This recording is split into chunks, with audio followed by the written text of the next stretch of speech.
Nigga, the strap. I'm strapped up. Tevin, what was that about? Let's make the fight happen. We strapped the fuck up. Yes, ladies and gentlemen. Welcome to episode 79 of the Strap SZN Podcast. I'm your boy Kam. I'm your boy Flowz. And just before we kick off the episode, please make sure you check us out on all the streaming platforms. If you go to our Instagram, which is Strap SZN Podcast, or Twitter, which is Strap SZN Pod, there's a link in the bio of both of those platforms there. And then that takes you to a nice little, page that has all of our links in terms of what platforms we're on, whether that's Spotify, YouTube, Apple Podcasts, all the main ones were on there. So yeah, wherever you get your audio or visuals, make sure you check us out, subscribe, like, leave us a review, all that good stuff. But let's not waste time, bro. Episode 79, boxing, the sport that keeps on giving. It's giving us some good topics to talk about. Before, I know where you want to start. And okay. I'm going to propose that we take care of the fight that we've just seen now. Okay. So that we can say, come in with the entree, the starter, and then we can get them, the main course afterwards, innit? The juicy stuff. Exactly. So what I'm referring to here is obviously we've just come off, literally just come off now, finishing watching the Lawrence Okolie card. Let's specifically talk about the main event. The undercard had the likes of Gamal Yafai making his debut, his pro debut. Obviously, a lot of hopes on Gamal Yafai due to the fact that obviously he won a gold medal at the Olympics and, he beat a Cuban. He beat up a Cuban, which doesn't really happen. But he won his fight convincingly, stopped his guy. Imagine, this was his debut, right? Coming straight off the amateurs, straight into a 10-rounder. Usually you come in with a 4-rounder, 6-rounder, but obviously they're really trying to push this guy quick. So he's going with a 10-rounder for one of the minor, like the diamond belts or whatever, and he's blasted out his Mexican guy in four rounds. So yeah, shout out to Gamal Yafai. Definitely going to keep an eye. Yeah, definitely want to keep an eye on. There's a lot of high hopes on this guy, and he looks the real deal. But yeah, let's talk about the main event. Let's go straight to the main event. Lawrence Okolie defending his WBO cruiserweight title against Michael Cieslak. I'm not sure how you say it, but yeah. How do we start with this one? It's gone the full 12. I think for me, if I give my thoughts on it, Okolie got the W.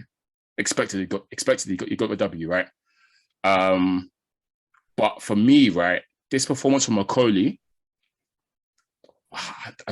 I'm not trying to be, I'm a big fan of Okolie, I'm not trying to be harsh, right? I just feel like it was a bit of a regression. From his previous outings, his last 2 or 3 outings, I feel like. In the sense that from what Okolie's been doing recently, obviously we know he's very raw and he's still got a lot to learn, etc. And he's improving with each fight. But ever since he moved with Shane, he sort of shacked up with Shane McGuigan and he became his head trainer. We've seen Okolie, get more on his boxing in terms of knowing how to utilize his obvious body and skills, his length and whatnot. So under Shane, we see him stepping back more, finding his range better, and not smothering his own work and smothering his opponent, etc. That's what I've gotten used to seeing with him in the last couple of fights with Shane McGuigan, and you can see the proofs in the pudding, innit? But I feel like this fight was kind of a throwback to the Okolie of old. Unfortunately, the fight was quite scrappy, very messy fight, hard to ref even. Okolie, every time he would attempt to throw combos, if the combos didn't land or if he got caught, he would go back to his old, I'm going to grab my guy, lean on him, wrestle him, etc. So yeah, it was quite an ugly fight to watch. I do think he got the W clearly, like there wasn't any doubt about that. And he hurt his opponent in round 1 and also dropped his opponent in round 5. So yeah, he was dominating. But I just feel like it just wasn't, I wanted to see something a bit more refined from him. He's on a path right now showing his refinement, keeps showing that progression on the refinement. This was a bit of a throwback to his old days, unfortunately. So yeah, it wasn't the best performance from him. I feel like he was, I don't know if obviously this is his first time headlining, I think. This is his first headline. Is this his first headline card in London? I'm not sure. I'm sure he headlined. Or did he headline against his title fight? Oh, right, okay. Where he won the title. He right, okay. That. Okay, cool. All right, fair enough. Yeah. I'm guessing he might not. Yeah, maybe I can't remember, to be honest. But yeah, I don't know. I don't know if nerves played a part, whatever, or he was eager to put on the show, especially in that first round when he hurt his opponent.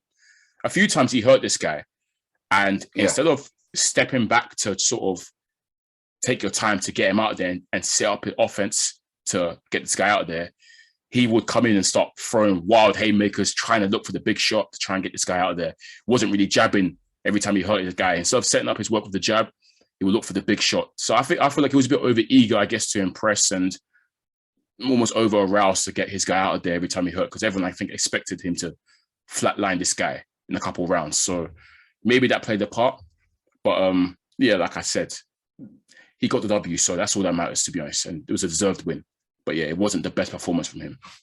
What were your thoughts towards how Okolie handled this opponent? Yeah, I hear what you're saying. I think, I can't even remember the last time he was out, but he won it quite convincingly. The time before that, I think we praised him super heavily. The fight he won his title. Yeah, it was the best performance we've seen from him. Yeah, this one was a bit. Yeah, it's like it was more similar to the Matty Askin fight and the Isaac Chamberlain fight, where there was a lot of clinches, and to be fair, it's a bloody effective start. He's a villainous fighter. I said to you, man said call him villainous. This style is villainous. He's villainous, man. He's going to be bloody hard to beat. So hard to beat, bro. No one's beating him because that start where he'll jab. As soon as the distance you try to get off your work, he straight into you, clinches you up, wraps you up, or he'll do his 1-2. So he'll do his 1-2, get off his work, clinch you up, wrap you up, and you're not going to best him in that. You're not going to be able to get, because he's so long and rangy. Yeah. When he does his 1-2, when he does his jabs, you're not going to out jab him. Yeah. And he just wraps you up immediately, so he gives you no time to get off your work. He's straight into you with his shoulders, straight into you with his arms. He's holding you. And it's bloody, like you say, bloody effective, because if you're just going to throw the jab and the 1-2, and he's got power, so if he hurts you, he's going to try and get you out of there. Where are you going to find your openings? Yeah. Until he moves up to heavyweight and he faces classy opposition and people who can hit harder than the cruiserweights. Well, a lot of cruiserweights can bang as well, to be honest, but I think he's going to clean up this division. Brother, and he's not going to look good doing it. It won't look good. I said he's going to win all the belts in this division, and it will look horrid, but it will be too effective. You can't do anything about it. And even tonight, he was getting caught today, but I knew from the jump, this guy couldn't hurt him. As in, this guy was catching him, but it just wasn't. There was just, you could see when there's no effect on the punches. Like, yeah, it's how you can't beat that style. You can't. And let's be real, you can't even hate it too much because Mayweather had a villainous start. Let's be real. Mayweather's start was villainous from like the word villainous is killing me here, man. I mean, it turns people. I know what you mean. Yeah. Don't like it. Yeah. So people didn't like Mayweather's start. Yeah. They said he's boring, he runs, but bloody effective. The game is hit and not get hit, and you do whatever you can to not get hit. Yeah. And that's controlling the distance essentially. Apart from having your guard up, that's either stepping away or stepping into them so they can't get off their work. Yeah. And Okolie's stepping into these guys every single time. He's stronger than them. He's raging than them. He just wrestling them up. And in fact, we can't even hate him. Let's give him the credit in terms of, obviously we're giving him the credit. Yeah. But this guy's never been troubled. Never. He's never been Never been wobbled. Never been shook. Nothing. Never looks like, Okolie's in a hard fight here. Yeah. He's going through the levels and beating all these guys the same way. Yeah. He's making them look all the same. Yeah. I want to give credit to his opponent as well, because go on. I think we all expected the usual Okolie banging him out in a couple of rounds, and after that first round when he hurt him and he tried to get him out there, you're thinking, this guy's food. This opponent was tough. A lot. Obviously, I didn't know much about him. I know he had a bit of a reputation of being someone that's quite good, better than his last couple Polish opponents that he's taken care of. But credit to him because he showed heart in there. He got hit with some big shots and he got hurt a couple of times, and he was game, very, very game, very rugged as well. I know he was frustrated with the whole tying up and everything, because the amount of rabbit punches he got off on this fight, I have no idea how. I mean, like how the referee didn't penalize him once or take a point off him once. He was hitting him to the back of the head constantly. Every time they clinched, this guy was hitting Okolie to the back of the head, and the referee didn't take no points off. But I know that was frustration because he could not get his work off properly, cleanly. Like Okolie would. You'll never get your work off against. I was laughing, man, because the way I think it was even the final round we were laughing because like Okolie's tried for the combo, quick little flurry. He's got caught straight away, grabbed him up. And this guy's wrestling with his leg. Okolie wasn't even hurt. But yeah. He veered away from his start for a second and he ready for combos. Especially in that fight, he was ready for combos. He tried to let off a combo and exchange with my man. Got caught. I thought, switching right back. Went straight back to the clinching of the 1-2. Yeah. I was crying. But yeah, it was funny. Effective. Yeah, it's very, very effective. And like you're praising his opponent. This guy in the journey, man. He's a live opponent. This guy's at top 10 ranked cruiserweight. Mm-hmm. Might even be top 5. Yeah. This one a mandatory, was it? I think it might be number 3. No, I think the commentators mentioned that it wasn't mandatory. Okay, it's a mandatory. Yeah. See, it's mandatory. So this is a decent opponent, and we know who he's after, but they don't want to see him. Yeah. Talking about obviously who he's after. The main person he was after was ringside today. He's pulled up rocking the Mario costume. Look, it's funny because they asked Okolie, "Oh yeah, Maris is here. What do you think of fighting Maris next?" And Okolie said, "Oh, he looks like a clown, and I'm going to show him that. I'm going to show him that he is a clown." But obviously, they brought him up to the apron, obviously, because he was ringside. And I think Maris said he entertained that fight. He said he was up for. I think Maris has got a fight in Australia next, and then afterwards he said he's happy to get it on in London with Okolie. I want Okolie to get that fight as soon as possible. Maris turned up in a Mario costume because of his little back and forth with the Paul brothers. He spent all this time trying to call them man out. He needs to focus on Lawrence because Lawrence is coming for him, and Lawrence I think is going to bang him out. But I think the rest of the division, like we said, Lawrence is going to clean up this division. Honestly, I don't see any of them stopping him. It won't look pretty. It won't be easy on the eye for the most part. But he's going to be so effective and they won't be able to deal with him. He's too big, too strong. Man, too effective, too efficient with it. Let's even say too smart. He's too smart to be, some people want to engage in a war and happy to take shots, to give shots. Nah, he's not trying to take punishment. He's not trying to eat shots. He's going to do his thing and he's going to win the fight. Yeah. Fair play to him. I like what Shane McGuigan was because obviously we could hear the corner work from Shane McGuigan. He was given the right advice, in my opinion, in terms of Lawrence. You just take a step back. You're smothering your own work. If you take a step back and behind the jab, you'll see that you'll be more efficient with your punches and whatnot. And at the end of the fight, the post fight interview as well, Shane reiterated that he thought Lawrence was he kept stepping in too much, and he wanted to just take a step back a bit more. So obviously, he's aware, obviously, and I guess he's got a vision of where what Lawrence wants to be. And we've seen it from Lawrence before. We've seen him boxing that way from range and he's looked devastating. But just this time he got dragged back into, maybe the opponent probably helped. The opponent probably dragged him into that sort of war kind of thing or that sort of type of fight. And he was happy to oblige. He was like, "Boy, you want to fight? If you don't fight this way, this is my bag." This is calm. But we have seen the ability, and I wanted to see that from him in terms of that style, what Shane wanted, because obviously I think that's progression for him. But who are we to say, look, if you keep winning, regardless. He can fight in that way, the Shane way, and knock his guys out. Or we can fight in this way and still knock his guys out, regardless, he's going to win. So, like you say, Shane was saying the right thing. Everything I was thinking at the time, Shane was saying. So I was like, he's got the right advice in the corner. Obviously, had AJ and Israel Adesanya in the cut as well. Obviously, walking him out. Big flex. AJ on the side, I was killing me. I was doing all these cowboy shadow boxing. AJ was in the ring with him. Very animated at the side. Trust. Like he wanted to get in the ring. Trust. Yeah, no, the source, the train, it keeps going. It's rolling on, man. Yeah, I can only envision just W's and cleans up cruiserweight. Funny, actually enough, they did say something about, they mentioned about him struggling to make weight. Yeah, but apparently he was, that's what they're looking to unify quickly, because from what they was implying, or Shane was implying, you know, there was a tough camp in terms of getting him down to size for obviously the cruiserweight limit. So they're doing up rap videos and holidays and chains and all this stuff. Trust. Hey, even the way you saw big bust down on it, big bust down chain on everything, like he's enjoying, man. Ever since he got that first rolling. Trust. So apparently it was quite tough to make the weight this camp. So that's something to look out for.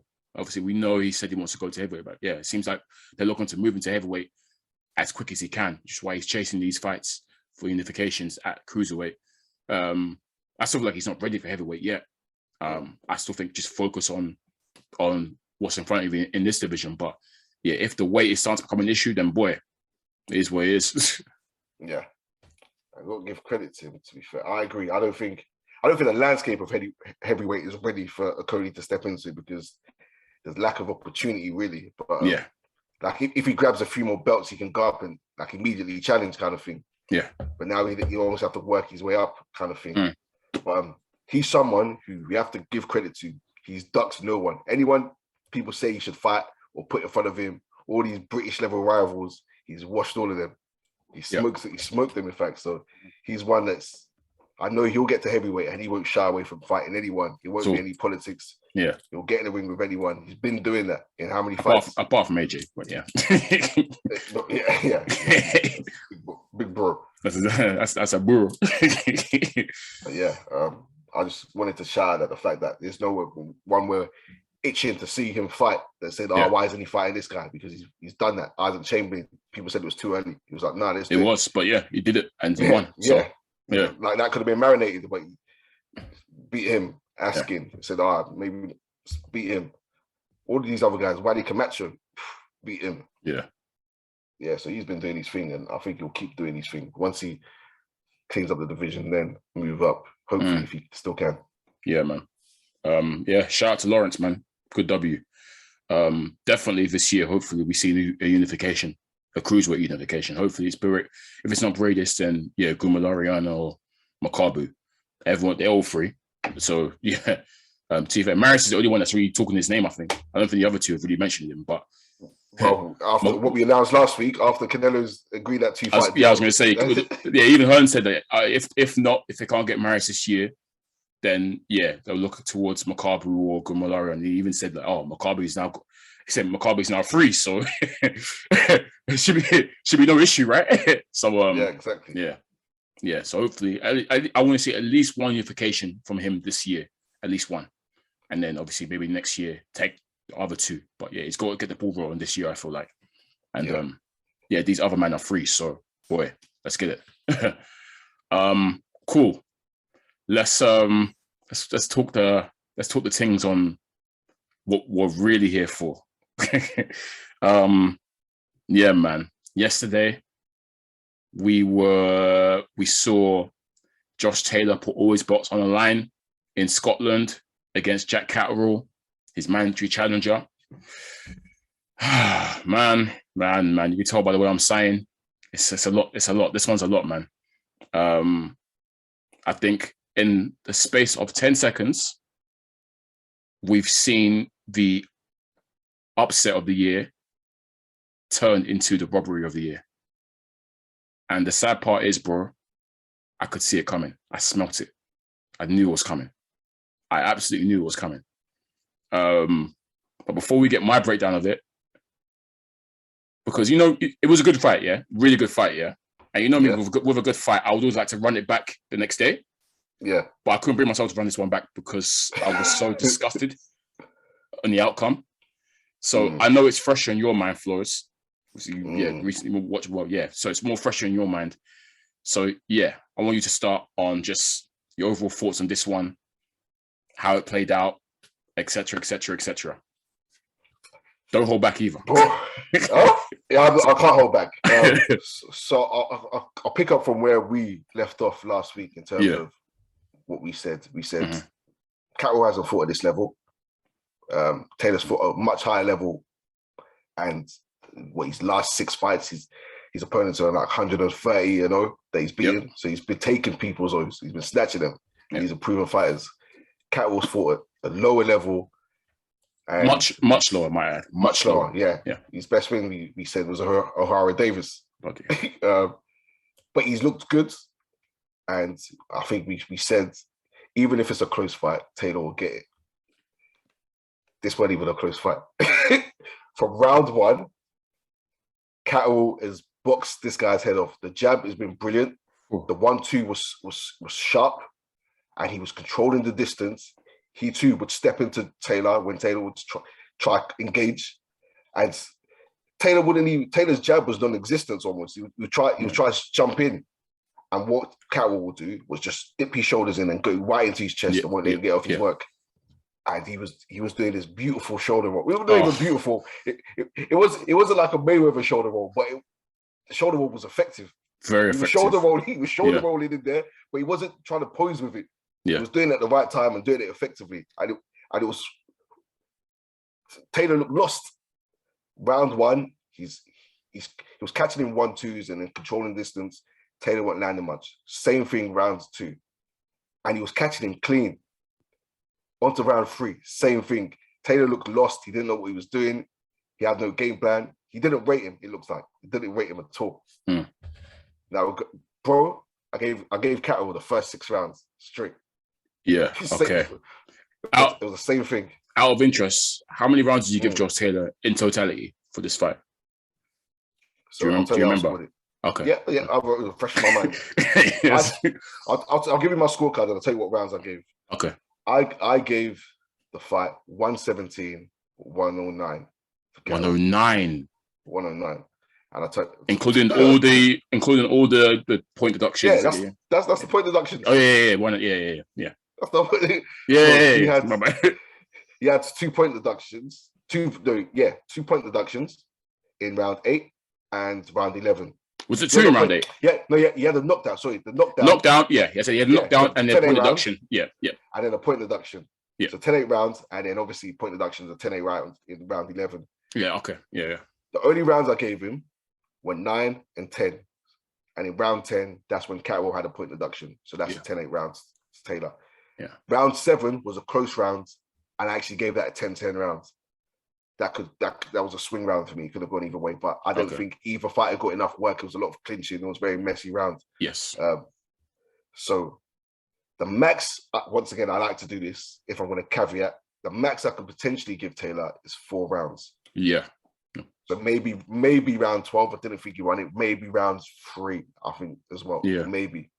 The rest, I can't give him any more than 4 rounds. So I gave him 2 rounds, 1 10-10 round. And honestly, the story of the fight was just Catterall piecing him up. Taylor might try and get off some good work. Catterall will respond immediately with his work. He'll catch him. He looks, bro, he didn't look like the Taylor I know. He looked lost. He looked terrible. I'll be so real. He got outdone in every aspect, bro. Outboxed, outfought, outfought and outfought. He got out everything. Out everything, man. It was peak. It was a demolition job on behalf. He boxed out of his skin. I want to proper big up Jack Catterall because we said levels, and we said levels are the reason why he probably won't win this fight. That Josh is overwhelming favorite because of levels. No one expected, even us, anyone in boxing expected Jack to step up like that. I couldn't believe it. I couldn't believe what I was watching. I've always said he's a good boxer. We didn't say we said he was good, but levels. You can't go from O'Hara Davis to piecing up Josh Taylor. Yeah, like that. Who pieced up Jose Ramirez, who is unreal, who beat Regis Prograis, deservedly so. Like, bruh, how? You know what it is? I think I might have said it on the pod last week, and it's a similar thing. You never know how good an undefeated fighter is until they prove have a chance to prove it at that level. Yeah. You never really know. If they've been fighting at a lower level and winning, you never really know how good they are until they get a chance to actually prove it at the higher level. But naturally, I hate that. But naturally, as someone making predictions and whatnot, you're going to go for the guy that's proven, right? That's just logic. You've seen this guy operate at this level comfortably many times. He's cleaned up the division. Naturally, obviously, you're going to go for that guy, especially on the tools as well. Taylor's a bigger man, longer, probably carries more power, or was supposed to carry more power, supposed to have a better chin, all that kind of stuff, right? So you're thinking all the tools are in Josh Taylor's favor for a clinic. I said, though, shades of Tiafimo. It happened to Tiafimo. We were so sure that levels, Kambosos won't be able to match it. And then Tiafimo, we saw what happened. And I'm watching this thinking, this is deja vu here. The unheralded challenger who was supposed to be levels below the champion is piecing up my man. Perfect game plan from round one. What I was saying from round one, I love what Catterall was doing here. Because in round one, that's when he landed the two big left-handed shots. Within 30 seconds. Within 30 seconds. And if you know, every time Josh Taylor will try and shoot and try throw a punch, instantly Catterall was looking to counter with the left hand. No hesitation. Bang. Instantly. Absolutely beautiful performance from Jack Catterall. Like you said, Taylor was lost, bro. From when he started on the jab at first. I think by round 3, that jab was gone. He'd given up with the jab. He was just trying to walk my man down and swing wildly, and just and every time he was trying to walk my man and hit the big shot, he would just get countered each time. It was embarrassing. It was peak. He looked terrible. Yeah, man, what a performance from Jack Catterall, man. I couldn't believe what I was watching. I thought, wow, Taylor's getting, and then obviously the knockdown as well. First time Taylor's ever touched canvas. I said, wow. Yeah, I said, this guy's head's gone. Like, he looked rattled. Like, don't forget as well, Flowz, this is his homecoming. Oh, yeah. In front of his home fans. Do you know how peak that is? He was getting boxed up. By round 8, it was a wrap. It was a wrap. Yeah. Catterall's punch selection. He wasn't just throwing, it wasn't just a jab and a 1-2. He was catching him with uppercuts, going to the body. Every time he was throwing, he was like finding gaps in or holes in Taylor's defense. Yeah. He was catching him with whatever shot he wanted, whatever shot he was throwing. Uppercuts to the body, jabs to the body, jab 1-2. He was cooking him, and his footwork, he was getting out of danger, he was stepping into him. Yeah, he boxed out of his skin, like you said. Taylor looked like, Catterall looked like the boxer, the one that had all the skills, even the way he was controlling the distance was surprising to me, bro, because I've seen Taylor be a master at that, controlling the distance and knowing when to come in and fighting on the inside and stepping out, especially as Taylor is a lot taller and rangier. But I was just shocked at how good Catterall's timing was, how he was able to control the distance, win the battle of the jabs. Yeah, just a masterful performance. And I will say this, I do think towards the second half of the fight, Catterall did slow down.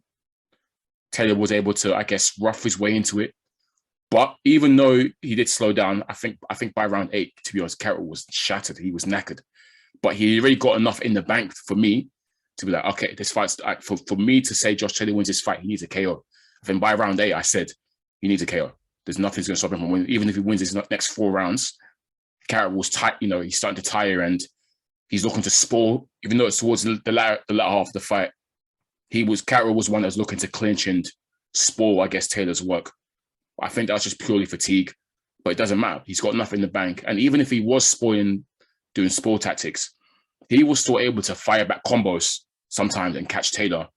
Like, he wasn't like fully negative. He was still countering him at times and engaging with him when he had to. So, it was just, by round 8, man, it was over for me. It was done. I think by round 8, I said, yes, he needs a KO. If there's no KO, it's a wrap here. But I was thinking, at one point I was thinking, nah, stop this. Nah, but it wasn't like a beatdown, so it won't stop. No, I mean, obviously Taylor was still fair play to Taylor, a lot of heart.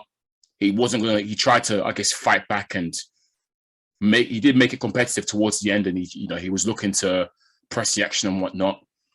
But I just feel like Catterall was way too cute in there, and he'd already got enough in the bank rounds-wise that it was too late for Taylor, no matter what he did, unless he hurt my man and at least scored at least like a couple knockdowns or a knockout. There was no chance of him on paper winning this fight. But boxing stinks, unfortunately. And you start seeing the signs. Because when I say I smelt the robbery was coming, it always happens, when the referee, because the referee, to me, I tweeted, I said on the account, I said, this referee is itching to take a point away from Jack Catterall. He is gagging for it.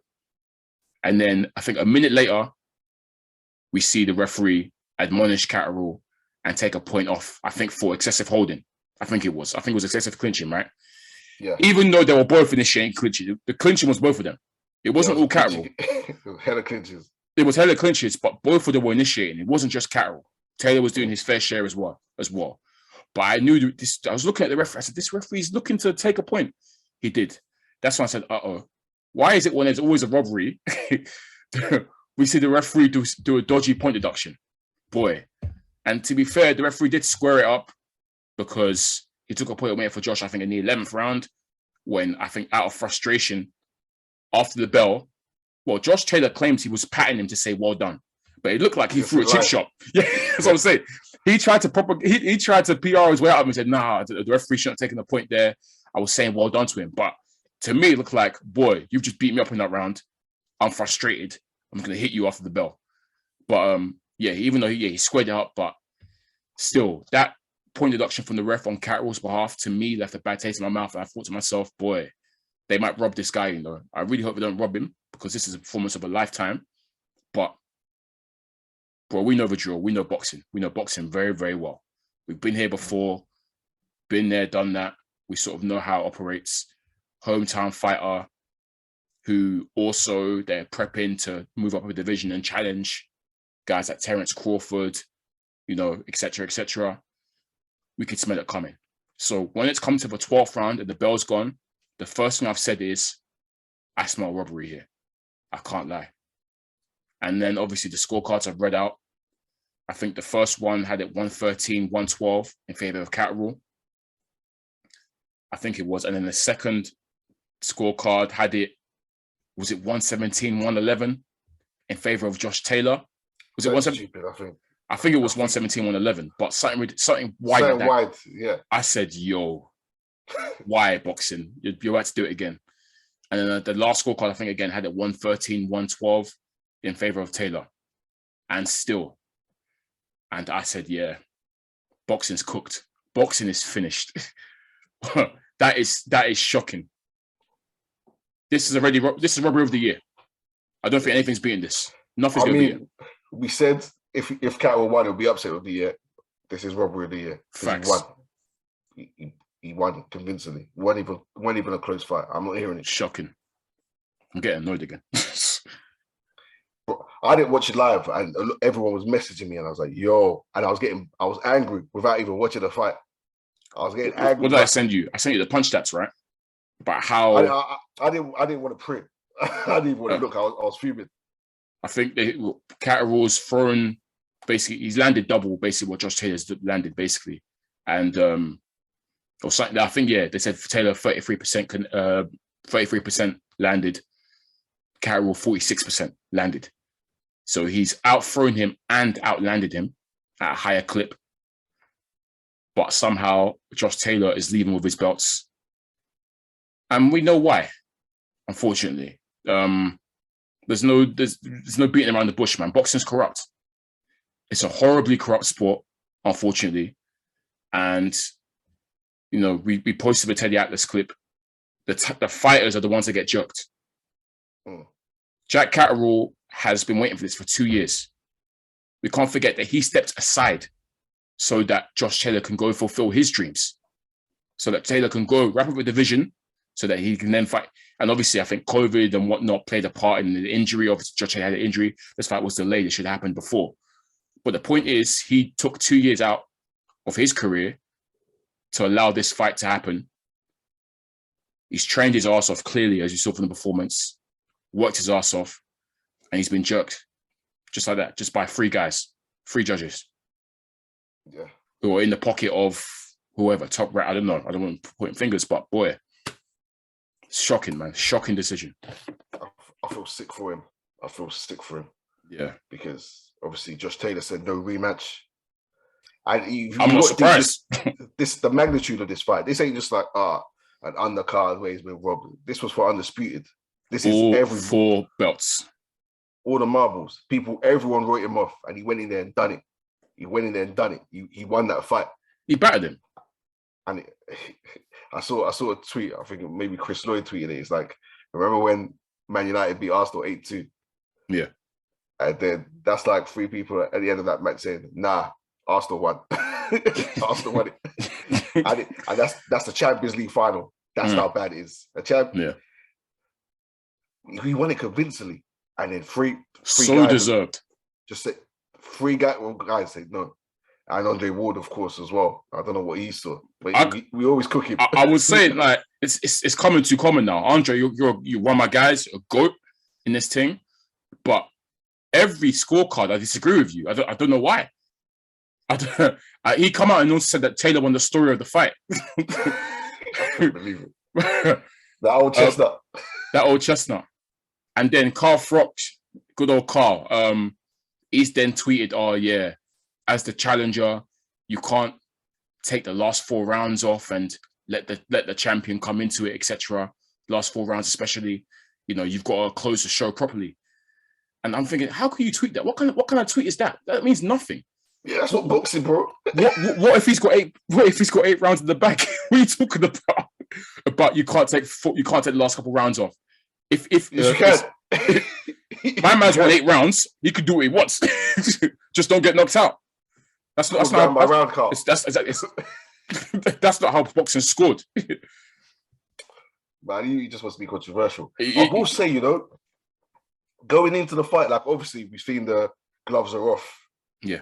And the whole time, like we know how Josh Taylor comes. He comes aggressive as hell. Yeah. But I was thinking, Catterall's looking calm and focused there. Cool, calm and composed. He's not being rattled. He's not being overawed. He looks focused. And each time, as I'm watching this and I'm watching the build up, I'm thinking, yo, Josh Taylor gonna kill this dude. Yeah. Then I was always tweeting it because they had a little cash in at the weigh-in where he grabbed his throat. Yeah. I was like, he might have just secured himself a hellacious ass whooping. Then I paused. I was like, you know what? Catterall seems so focused and so chilled that he might come in here and make this an actual fight. We might see something here. But I was like, let me wait and see. Because the whole time I thought Josh Taylor's going to watch this dude. Or I was telling people the best thing we'll see is a close fight. But Taylor would win. A close fight. Yeah. I think a guy like Catterall just has Taylor's number. I'm telling you.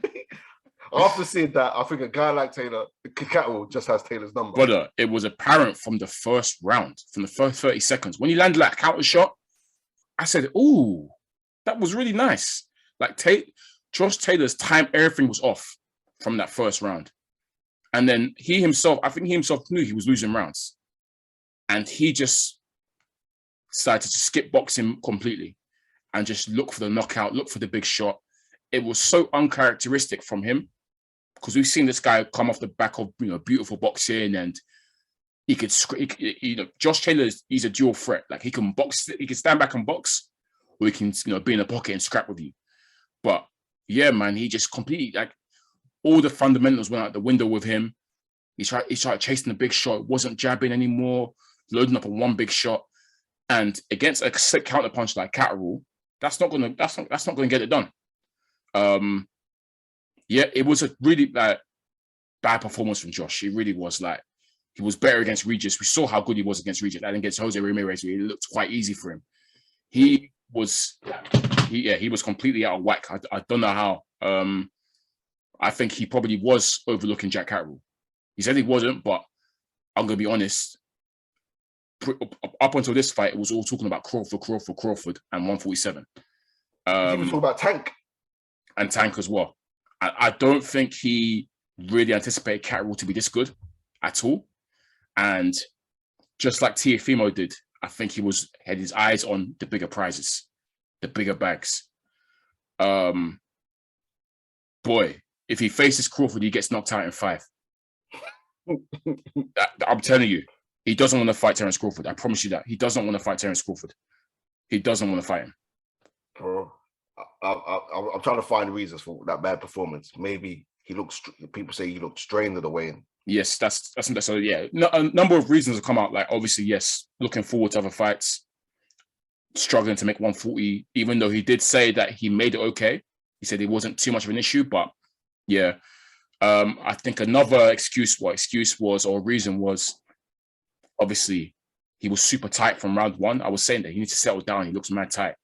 Maybe homecoming, all the pressure on him, that expectation of him being undisputed, and the fact that he's expected to wash Jack Catterall, not just beat him, but to wash him. I guess apparently all that pressure obviously kind of broke him, and that's why he was so off in the night. I don't care for any of the excuses. Maybe that's all true, but to me, it doesn't matter to me though. He lost, and Catterall should have the belts. Simple. But you're saying like take away this fight. Let's say this fight didn't happen. You think Crawford washes him in 5, or is it because of this fight? I mean, definitely off the back of this fight. But I always thought Crawford was going to not wash him.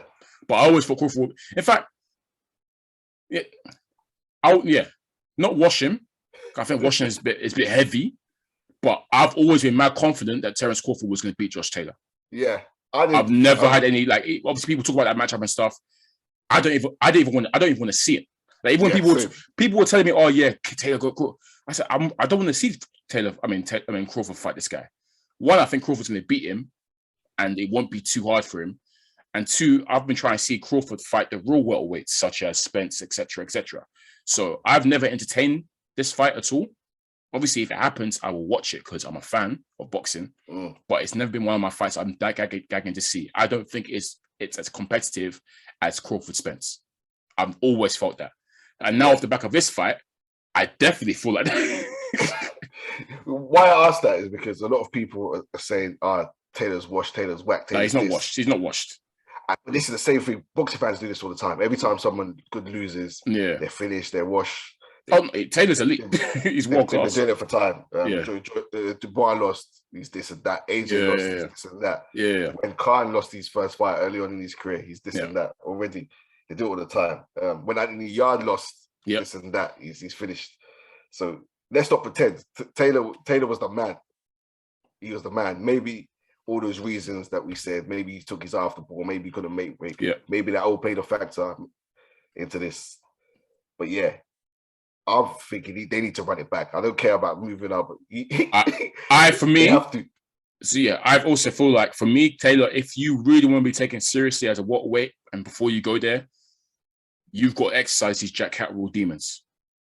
But at the same time, I know exactly why he wouldn't do it. Why should Catterall's got his number? Exactly. He knows. I think he knows it now. Way too risky. The money's already falling away. You see the way these other 147 pounds are talking? Oh, they're cooking him. Crawford said, I told you, look, don't compare these guys to me. I'm different. And we know he's talking about that. Teofimo now has come up and put the plates and the food symbol thingy. And Teofimo's not even at 147, he's at 140. He's cooking it. I don't know what Teofimo's talking first of all, because the same thing happened to you, bro. But go off. But all these after that performance, do you think the other 147 pounders would care too much about him? They won't care about him. Initially, I thought he'd win this fight, and I wasn't clamoring for the Crawford fight because I want to see how he looks at 147. I want him to fight a few people. Yeah, I don't want to jump straight. Yeah. If he thought a few people looked good, then I'll maybe be more eager for the Crawford fight. But it didn't appeal to me initially. But if that's what they want to go do, I always thought Crawford would win anyway. Yeah, Taylor's cold, man. I've been saying Taylor's cold. He is cold. He is sick. People talking about him being one of the pound for pound. He's in the top 3. He's one of the best British boxers. People saying this. He's in the history books. I mean, he's in an elite core group of like 6 undisputed champions we've had. However many it's been in like in the four belt era. And now he's just been washed. Should I tell you why I'm laughing, bro? Because I told bare people to tune into this fight. I said, brother, you lot don't even know about Josh Taylor. This guy's the best fighter in Britain. I said, this guy is elite, world level. So obviously, they've tuned in and watched it. They said, Calvin, man, you gas this guy up, you know. He's all like, I said, damn, Josh, you've embarrassed me. Oh, it was embarrassing. Like, people asking me, what should I bet on? I was like, look, this is going to two ways. Taylor's going to watch this dude, or it's going to be a close fight, and Taylor wins. Like, that's the best he can hope for. Yeah. Boy. But no, yeah. Josh Taylor is still an elite fighter, and he isn't finished by any means. Bad night? He just had a very, very off night, and maybe Jack Catterall has his number. Maybe Jack Catterall does have his number, and he's not going to rematch him. He's running to 147. He said it. He said, "I'm done with 140. That's me done." Don't forget this. This is a mandatory field, so he's got nothing to do. Nothing left. Yeah, you've got to realize as well. Like we say, Catterall's been waiting for this moment. He's been sitting on this for 2 years. 2 years, brother. He stepped aside. Now, deep it. You've got 2 years where you know your opponent. You know who you're fighting. Yeah. That's 2 years where you're studying, downloading data. 2 years of your life focused on one man. Mm-hmm. Josh Taylor's. None of Josh Taylor's opponents have had this long to study him or this much focus on him. Yep. They've been doing their own thing and they're fighting him. They haven't had time to learn everything about him and study him and train for him. So he's been fighting pro grade. He was just like, this is a good fight. I'll fight him. I'll focus on myself, probably, he was saying at the time. Yeah. And he's been doing that. Taylor's also been focusing on collecting these belts and doing his own thing. He's probably not even kept an eye on Catterall too much. I know he gave him a lot of credit, said he's a good fighter, but he's better. Yeah. It's the same with like when Belly was saying, I've been studying you, Hay, for years. I know what you're about. Yeah. My man broke down every single Hay weakness. Bro, Catterall's been in the lab. He has. I'm going to beat you. And you had 2 years to do that. Yeah. He turned up. He turned up. He turned the hell up. That's why I'm saying he probably got his number. He does. I know you better than you know yourself, Josh, because I've been studying you. Good point. Yeah, and I didn't like the comments after the fight from Taylor's camp.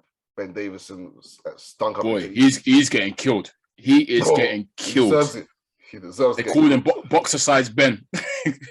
they that's what they're calling him, bro. Brother, they call him boxer-sized Ben. They said he's ruined Taylor. They're saying that, you know, he's overrated, this, that. He doesn't, like, obviously he hasn't inherited these fighters. He's just taken them off and just fill them with, like, he overanalyzes stuff. He's not that clever. They're laying into him. They're finishing him. Bro, people were spitting like, he's now put 3 top-class fighters in for their worst performances of their career. Boy. Tyson Fury versus Wallin, where he was super lean, looked drained. His father was fuming about that performance. Yep. Got beat. I was about to say he got beaten pillar to post, but he didn't. He came back, but he went through hell and high water. Billy Joe Saunders against what's the guy where he looked terrible right before the Canelo fight? Martin Murray, no?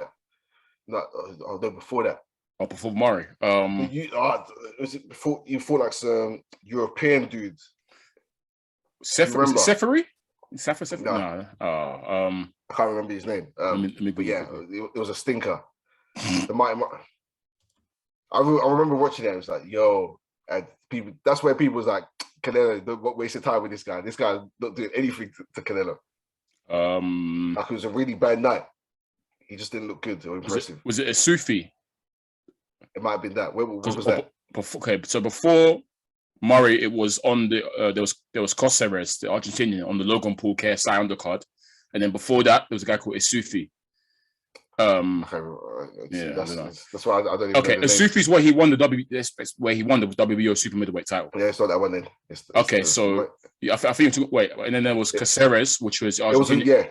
It was the Logan Paul card. He knocked him out though, but in 11th. But I remember the performance was poor. Yeah, I think it was that one. Stinker, and obviously this for Josh Taylor as well. So it's not. Hey, we've heard from a boxing coach herself that this guy just picks up people. He doesn't inherit fighters. He just picks up ready-made fighters and then tries to have his way with them. Oh, hey, I've said before, I like Ben Davidson. I do think he's got boxing brain, but the lights are on you, bro. we're preying you now. He's definitely passionate about boxing. Yeah. Definitely that. But I didn't like the comments where my man said, "Oh, you need a knockout." He was telling Taylor you're down. Yeah. He told him in the last round you need a knockout. And afterwards, he was like, "No, I think we won." Now, be honest, bro. Be honest. You don't think we won. You know you lost. He's never gonna be honest though. Never gonna be honest. People are getting onto Josh because obviously Josh Taylor was bullish that he won it. He said, "Oh yeah, I won the second." He said the first half of the fight I started slow, but I picked up some rounds, and then the second half of the fight he dominated, etc. So he was mad bullish about he won. So people obviously get onto him saying you're such a liar, you lost. To be honest, as a fighter, you're in the fight, innit? In terms of you're in the ring. I feel like it's when you take a step back and watch the replay when you can then, be cognizant of whether you won or lost. So I'm not going to really get on to Josh Taylor. He's going to feel confident as he probably would do. He's at home and his hand was raised in the end. So, boy, he's a mad confident guy. He's going to be confident in his abilities. But for me, look, the flack has to go on, obviously, for judges and whatnot. That's it. That's simple. It's them. They've ruined it for Jack Catterall. I really hope Jack Catterall is able to bounce back from this. Hard, man. Hard. It's so hard, and we've seen a lot of fighters. We've seen this happen to bare fighters where they get shafted like this, and they go off the ball completely. Because deeper, from a motivational standpoint, it's hard. How do you get yourself back in the gym? How? I don't wake up and go, I'm going to the gym. Especially after you've been jerked like that. The sport that's paying your bills and whatnot doesn't rate you, has done that to you. You've motivated yourself for 2 years, studying this guy, getting into shape, etc. You've won, you've beat him up, and then, 3 guys take it away from you.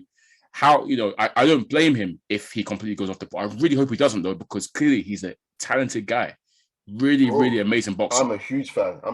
Massive fan. And I want him now to take over the division, because obviously if Josh Taylor goes up and relinquishes, which he should do, I hope, obviously, he gets another opportunity. In fact, I don't want him to have to go through, the proving grounds and have to, go through different ranking fights and whatnot. He deserves, his next fight should be a world title fight for one of the belts if Josh Taylor relinquishes. He hasn't got to do no eliminators in that. Set that up. Make him fight, because they have to, man. They have to do right by him. He deserves it. Yeah, luckily, man. He's still young. He's 28? 27, 28, yeah. So I hope he bounces back, but it's tough. Like, you're looking at it, I felt done with the sport. Yeah. Casual fans are done with the sport. Yep. Everyone in the sky, that Ben Shalom was fuming. Brother, the outrage was mad. I don't think I've seen it this bad. The timeline, all I saw was outrage. From boxing fans to actual boxers to journalists to etc. Everyone was outraged. It was mass outrage. And then you see the comments from Goofy's like Dan Raphael. This guy, man. But yeah. He's another one that every school. I don't. Me and him watch different fights. Because every scorecard I disagree with him. He's crazy. But yeah, man. From when Ben Shalom is saying that he's angry and embarrassed because he's promoting this event and he couldn't believe it. Adam Smith couldn't hide his outrage. Carl Frampton was lit, like everyone, mass outrage.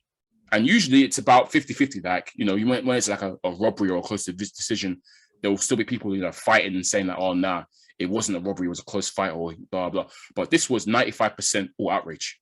So yeah, that's how you know how bad it was. And this happens too regularly now. Too regularly, bro. What needs to change? 2 weeks ago, we talked about the Danny Jacobs fight. Yeah. Which was a robbery as well. Yep. And that card was full of controversial results. Yeah.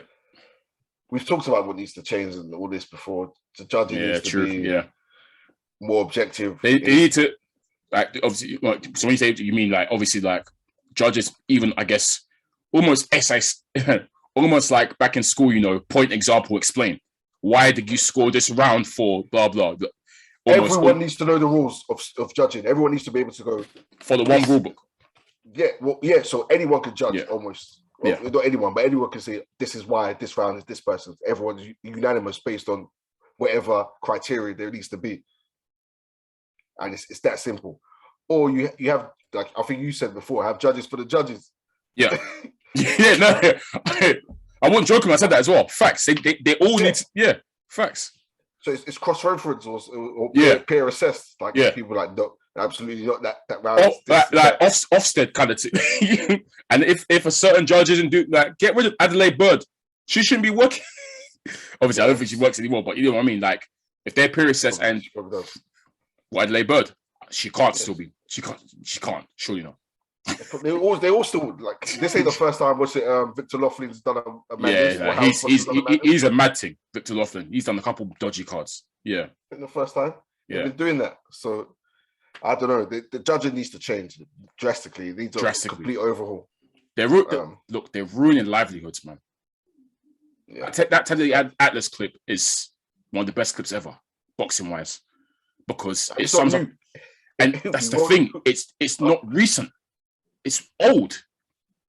What fight was that for again? Teddy Atlas one. Was it the? I can't even remember. Was it Fury Wilder? Nah, it was before that. Oh, okay. It was,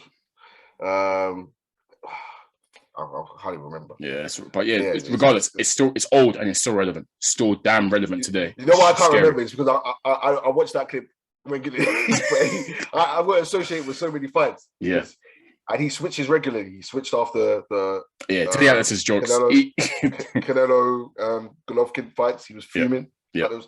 He's always vocal about bad scoring. Yeah. And it's down there every week in boxing. Yeah, man. It's becoming too much. And I keep saying that I don't blame people, casuals who say, I'm not watching boxing again, it's a joke thing, etc. I don't blame you. I really don't blame you, honestly, because it's coming too regularly now. They're right. Yeah, fully. It's a joke. I almost feel like a bozo for still staying by the sport sometimes. I can't help it, but sometimes I feel like to myself, why do I even put up with this? Because it's way too regular. We keep seeing it. And wherever it happens, it's going to discourage fighters or people coming, you know. I'm done. it's too jarring. It's too jarring. I was in a place where I was like, I can't even be asked to do the pod. I can't be asked to watch this fight. Ban boxing, get rid of boxing. I was on my ban boxing vibe again. Hey, throwback. It's a joke sport. It's a joke sport. How can you teach people hard work will get you results. Hard work, go out and do it, and you'll get your fair dues. Yeah. So you just go and rob someone like that. Shocking. Like I saw the picture of him with the towel over his head, like slumped in his changing room afterwards. Catterall. Yeah. Obviously crying, obviously distraught. Like he's worked so hard. He might be working so hard for 2 years for something. Oh my gosh. And you do it. And someone says, nah. Oh my gosh. It's nasty. It's a nasty, nasty, nasty sport sometimes, man. Painful, so nasty. Sickening, man. I feel so I really hope he bounces back. I don't know if they're going to appeal or whatnot. It probably won't amount to nothing. So it is what it is, man. I need some justice for him, man. I can't lie. I need something, man. Give me something. I need to leave here with something. Is that the worst robbery you've seen? Well, ever? Boy, yeah, it's up there. Yeah, it's up there. I'm not going to jump and say ever now. Obviously, this is recent. This is recently recent, so I don't know. What other really bad ones have I seen? Like bad ones. I feel like the magnitude of this is what makes it, because it was undisputed. Yeah. Because it was like an underdog as well. Yeah. Main event. It makes it like, for me, the Vasquez Whitson one was worse because that was shocking. Whitson went around. Yeah. Just 12 rounds and fight. Yeah. Like there's different examples. There's like examples of bad scoring. Bad scoring. Mo over Canelo.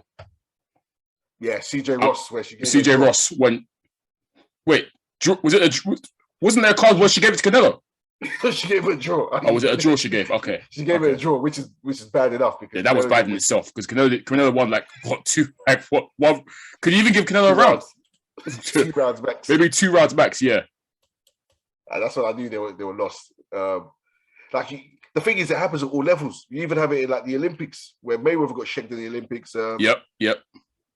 Did Roy Jones Jr. get shagged in the Olympics as well? I think Roy Jones did, yeah. It happens all the time. Yeah. Like, I was trying to think bad robberies. We've seen so many that it's hard to even, and you expect so many as well. Like, how many times have we been watching a fight? They're going to rob this person. Brother, I called this one before. Even as soon as the bell went, I said that's my robbery. It's going to happen. We're going to say, they're going to rob this brother. It happens so frequently. Sad, man. Sad. Boxing needs to fix up and change, because if not, the reputation is going to continue being in the mud. I'm sorry. It's going to be so bad in the mud. Do you remember, what's it called?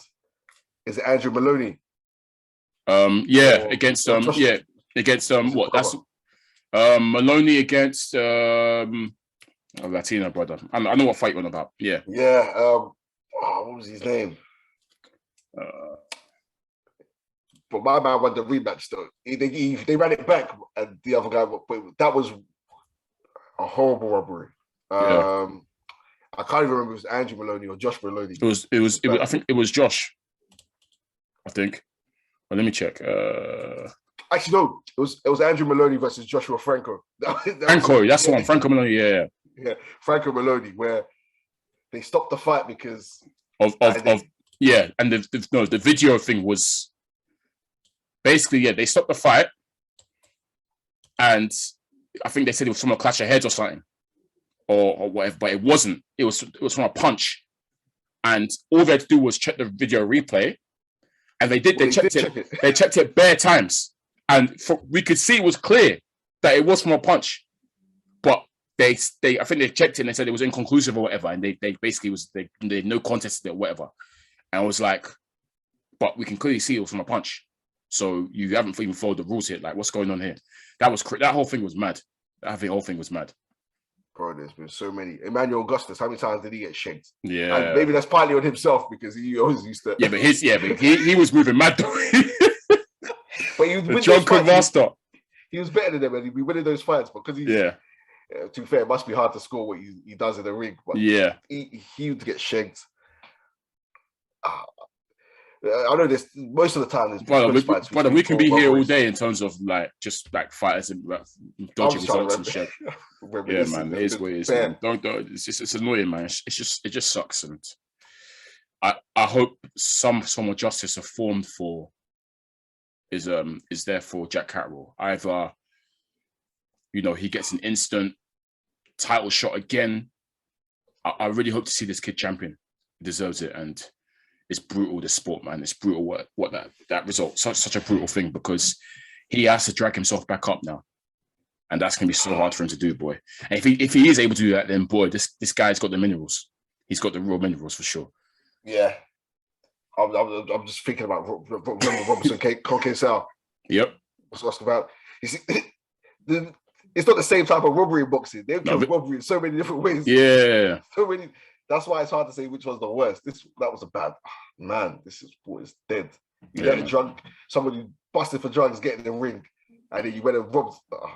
Yeah, man, it's nasty, man. It's shocking. It's painful. Like, we could sit and discuss robberies we've seen over the years for time. Yeah, man. It's heartbreaking. Boy, I really feel for Jack Catterall, man. Heartbreaking stuff. I'm vouching for him now. After Kam Flowz was like, he's the best person inspiring he's ever seen. I was like, you know what? Yeah. I'm going to be following his career now proper, and I really hope that he bounces back and he does the thing. And boy, I want him to see Josh Taylor again, but I know Josh Taylor would avoid that fight forever. You got to move up, bro. That's such a funny quote, man. George Campos is so funny for saying that. I said, you got to move up. I said, get out of here, man. Listen, you believe it, you got to move up. Oh, a quick note on the card itself, though.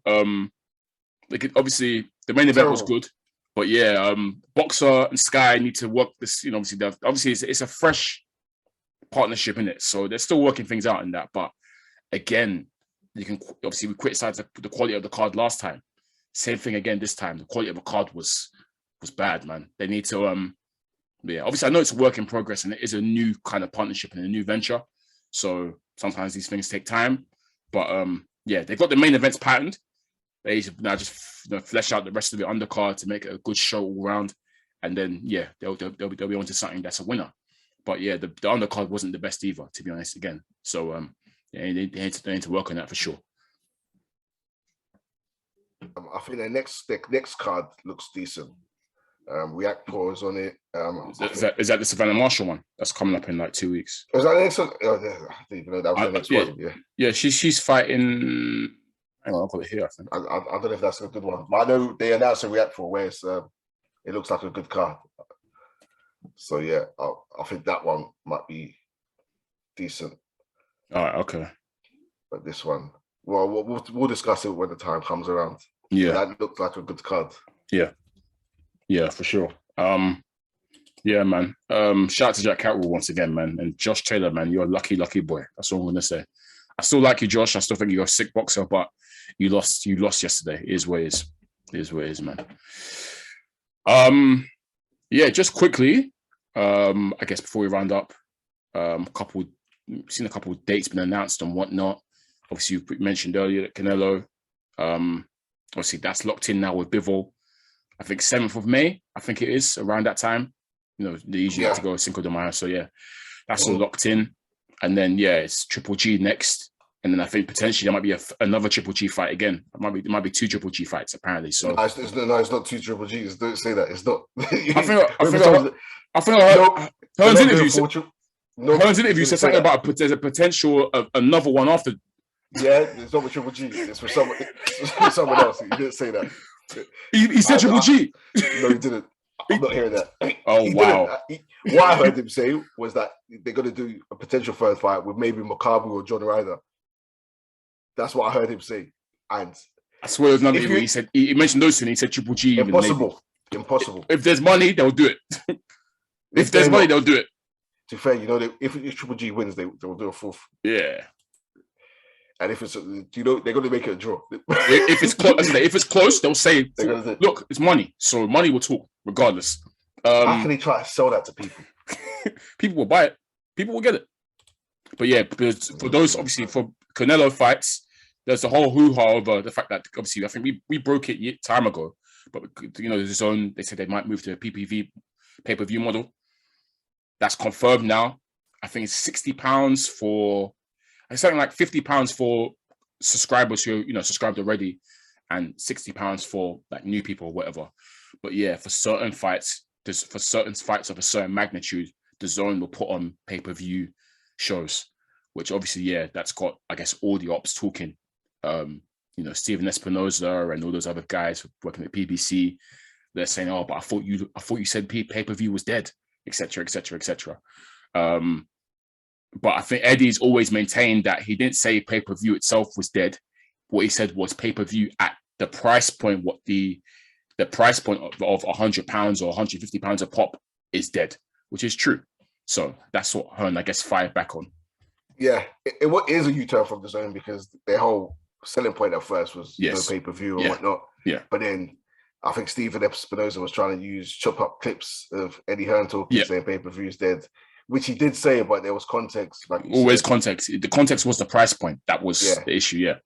In its current form in the US, which is like we said, the pod, the stepped on pay-per-views, they'd be slacking. The Keith Thurman Barrios pay-per-views for £100, $100.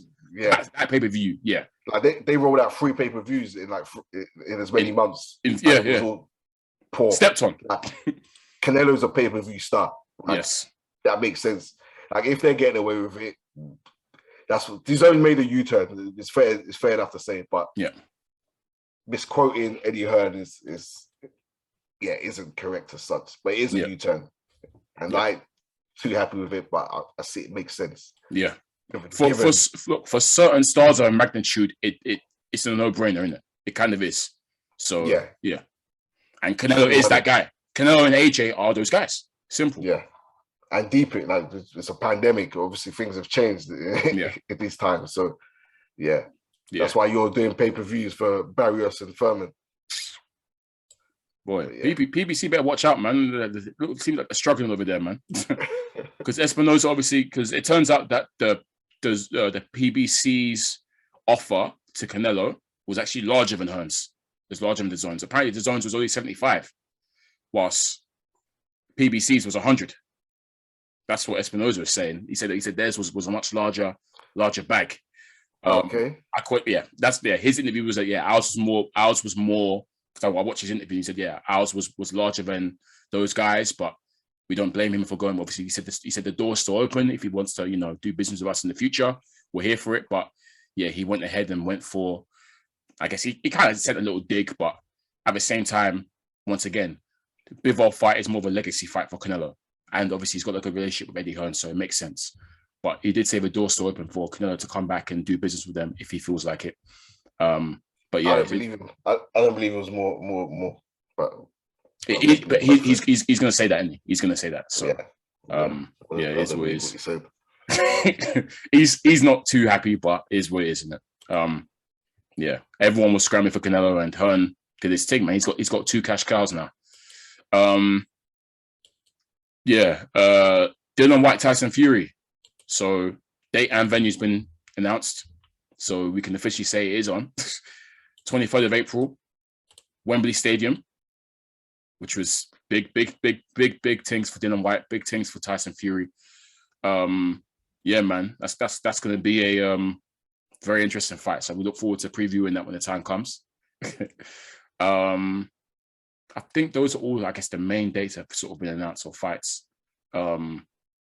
Don't know if I'm missing any, but I think those are the main 2 in it. Canelo and Tyson Fury did them. So yeah, still no news on sort of AJ Usyk yet, but I'm assuming that's in the works at some point. They're negotiating that one now that Dylan White and Fury is definitely locked in. Yeah, I guess before we wrap up, I don't know if you want to quickly talk about the little Twitter back and forth between Andre Ward and Triple G / Carl Froch, or we can mention it. What do you want to say about it? I mean, it is what it is. I mean, Ward spoke facts.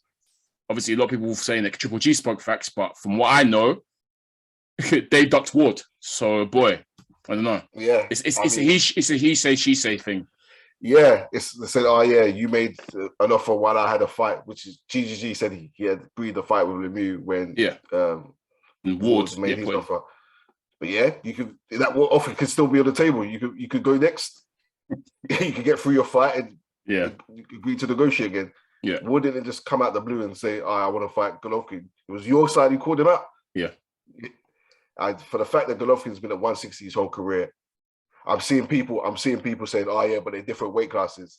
But the same people saying this need to realize that Canelo was the smaller man for Golovkin. Yep. And now you're calling for him to move up to this weight to fight this person, move down to this weight to fight this person. But Golovkin can't move up to 168 or to 175. They could. They're talking about catch weight. They should have done it at catch weight. Yeah. Move up, bro. You're chilling at the same weight class while your age mates are moving up and down. Yeah, Froch was all of any Ward slander. Froch will jump in regardless. He's looking to involve himself immediately. And still bitter. Ward slapped up his receipts. Yep, I had a few receipts of my own. Froch will forever be bitter, man. Just let it go, man. It is what it is. Watch out if his own mouth said, yeah, he probably beat me again. Yeah. Andre Ward is very, very good. Very, very good. Yeah. But you're acting like he ducks you when he smoked you with one hand. Yeah. What kills me as well, Triple G's tweet was, obviously, we know Triple G didn't write that because that nigga can't speak English. So it was obviously Tom Loeffler. You see Tom Loeffler then quote tweeted that, yep, all true. So, brother, why are you talking to yourself, bro? I saw someone post a gif of the guy with 2 phones at the end of the game. This is Tom Loeffler using both accounts. That is so funny. Also, before we round up, obviously, quickly, Benavidez is there saying, "Oh yeah, I knew Canelo." He said, "Yeah, I knew Canelo wouldn't fight me. He's not interested in fighting tough fighters or hard fights anymore. He's done that already. Now he's just looking for the bag and whatnot. That's why. But I knew he was never going to fight me." Come on, David Benavidez.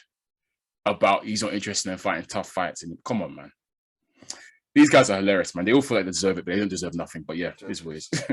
Like, this is what's annoying me. David Benavidez is good. He's good. Rate him. But he's not proven at any super level. He's not fought anyone super competitive. He's not been in any fight where I was like, oh, this is going to be a good fight.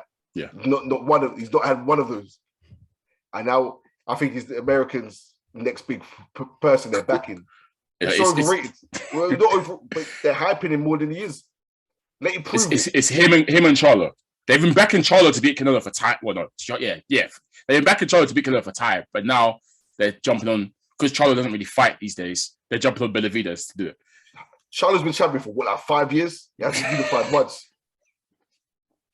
Hasn't even contemplated unifying. Charlo, he's been champion for time. Yeah, he has been. It must be like 5-6 years. For time, bro. For time. Everyone else is still holding their belts. The belts are still chilling there. You haven't even got off the couch and said, "Oh yeah, you're still doing tune-up fight." I don't know what for. I don't know what for.